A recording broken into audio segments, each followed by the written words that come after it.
I have Jordan Love, Sam Darnold, and Davis Mills written down on my paper. But the only thing is those guys aren't bona fide starters. We don't know much about them, and that's where the Browns are in a tough situation. But what I would say to that, though, Dan, is Kenny Pickett a bona fide starter? No is doubt. Malik Willis a bona fide starter? No you know doubt. what I'm saying? For sure. So you have to think about it as putting them in this year's draft opposed to trying to reach for a guy like Matt Ryan that's going to cost you that 13th pick, and he's not your future. And that's but you also, if you go get Jordan Love, you have a shorter span of time with him as well. For sure. Right, he's going into his 3rd year. And so if you kind of rank him along with Malik Willis and Kenny Pickett, and those guys are close, I believe you do that in a draft with a 13th pick. Well, one of those guys will be there. And I think another thing to think about is what do they get back in regards to Baker Mayfield? I mean, they're going to have to trade Baker Mayfield. What teams are interested in him? What can Cleveland recoup either player or pick-wise? And I think the reality, too, is like, dude, this team won 1 game in the 37 games before Baker Mayfield became their starting quarterback. So let's continue along those lines for Baker Mayfield and where you potentially see him going. Teams would be interested in him. Adam threw out from Baker himself, Indy, Seattle. Who else is in the mix there? You're looking at New Orleans. But that depends on who Deshaun Watson picks. You're looking at potentially Carolina, but I think that's unlikely. Atlanta, if Deshaun again goes.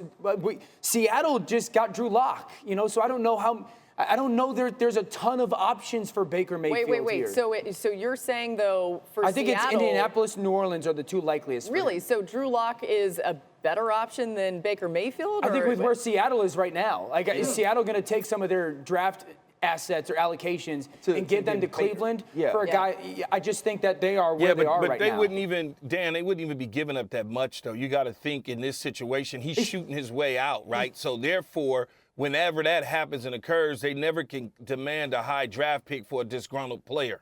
Go ahead, Houston. For sure. And that's why he's a Texas guy, right? We'll give them some swagger. Right. I mean, be an interesting. How do you feel about? But it's also too. How do you feel about Davis Mills? I think people are still going to remember what the film looked like for Baker Mayfield in 2021, whether he was hurt or not, because you're still out there. And so now you're looking at some of these young assets that these teams have at quarterback, and they're going to have to weigh their options.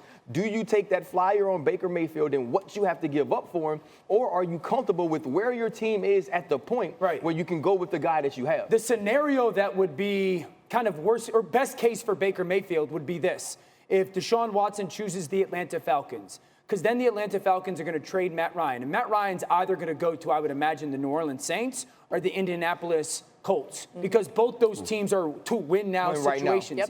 Then Baker Mayfield gets to go to either of those teams that are, again, really good situations for a quarterback. And then Cleveland's got to make their decision on who are they. Is it Jameis Winston then becomes their potential starter? But let's say this again. Maybe I'm out of line here. They say they're not going to acquiesce to his demands to trade him. So what if they hold on to him? You can't, Schefter. Why not? You can't have him back in your locker room right now. You have already told your players, and you said this on television the other day, you aren't the guy that we want. And so he doesn't want to be there, right? Correct. So wouldn't that... But he's under contract for more years. I'm just asking here. No, what if they refuse to budge? Is he not showing up? You're right. We cannot ignore that. He would have to do that, Schefter. He has to show up contractually.